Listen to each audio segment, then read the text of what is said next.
Hi guys, welcome back to అమ్మ వంటగది YouTube channel. ఇవాళ చేయబోయేది ఎగ్ మసాలా కర్రీ. డాబా style egg masala curry. Egg masala curry ఎలా చేయాలో ఇప్పుడు చూపిస్తారు రండి. స్టవ్ ఆన్ చేసుకోవాలి, కడాయి పెట్టుకోవాలి, కడాయి ఎక్కాలి, 3 స్పూన్లు ఆయిల్ పోసుకోవాలి. నేను ఎవరెవరు గట్టి పోసుకుంటున్నాను.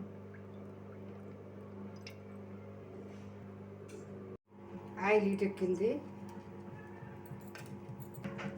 చెక్క మొగ్గ యాలక్కాయలు ఇందులో వేసుకోవాలి.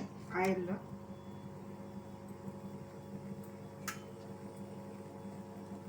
ఇప్పుడు జీలకర్ర వేసుకోవాలి 1 స్పూను.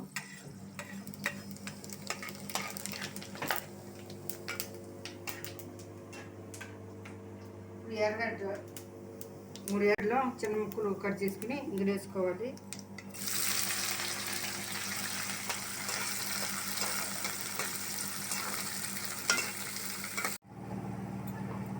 ఇలా వేగిన తర్వాత ఎర్రగడ్డలు అల్లం వెల్లుల్లి పేస్ట్ వేసుకోవాలి. ఇందులో వేసుకోవాలి, తగినంత వేసుకోవాలి,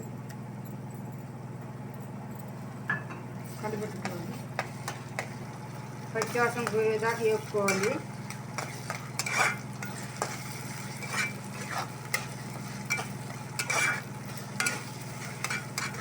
ఇలా వచ్చాక 1 స్పూన్ కారం,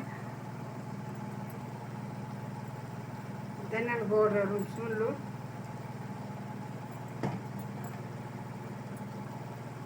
garam masala 1 spoon, chicken masala 1 spoon,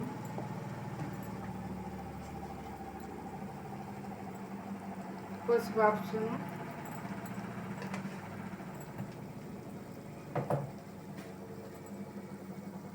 salt సరిపోయినంతగా,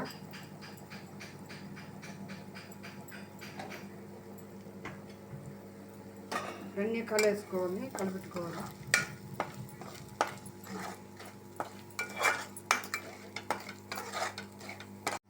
చిమ్ములో పెట్టుకుని చేసుకోవాలి. కారం ఈ మసాలా అంతా వేసాం కదా, అది బాగా చిమ్ములో పెట్టుకుని వేపుకోవాలి. బాగా మాడకుండా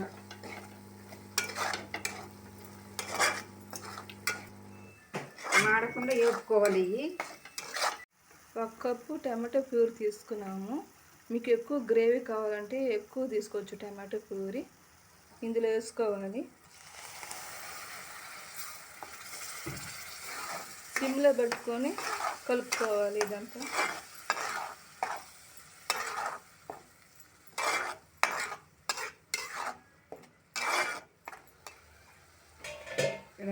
ఆయిల్ బాగా తేలాలట పైన. ఇప్పుడు కాజు పౌడర్ వేసుకోవాలి. కాజు పౌడర్ తగినంత వేసుకోవాలి.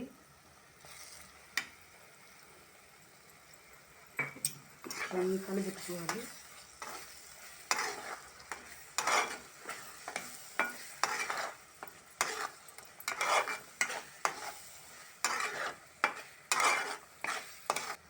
కొద్దిగా వాటర్ యాడ్ చేద్దాము. 5 నిమిషాల దాకా ఉడికించుకోవాలి. మూత వేసుకుని గుడ్డు ఉడికించి పెట్టుకున్నాను 10 గుడ్లు.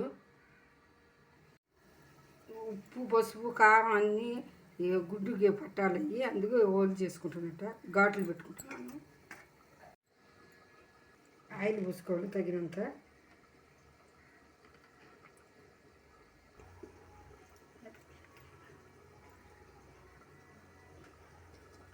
స్పూన్ మిరప్పొడి,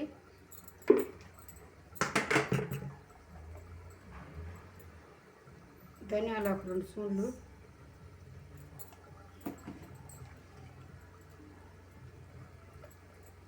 పసుపు చిటికీలు, తగినంత సాల్ట్,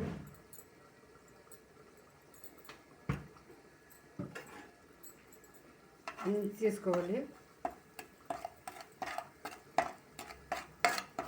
ఇందులో ఈ ఎగ్గులు వేయాలి. దీంట్లో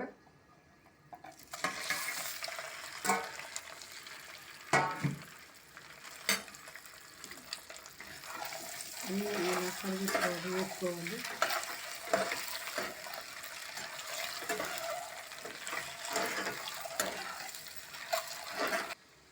ఇలా వచ్చేదాకా వేపుకోవాలి.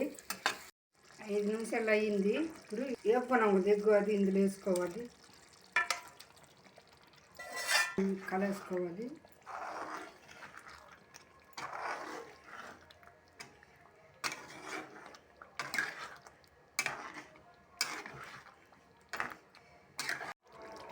ఇప్పుడు కొత్తిమీర వేసుకోవాలి ఇందులోకి. అయిపోయిందండి ఎగ్గు మసాలా కర్రీ. అలాగే చేయండి, టేస్ట్గా బాగుంటుంది ఎగ్గు మసాలా కర్రీ. ఈ వీడియో కానీ మీకు నచ్చినట్లయితే ప్లీజ్ లైక్ చేయండి, షేర్ చేయండి, కామెంట్ చేయండి. మరిన్ని వీడియో కోసం అమ్మ వంటగది యూట్యూబ్ ఛానల్ని తప్పకుండా సబ్స్క్రైబ్ చేయడం మర్చిపోకండి. పక్కనున్న బెల్ ఐకాన్ కూడా క్లిక్ చేయడం మర్చిపోకండి. Bye bye.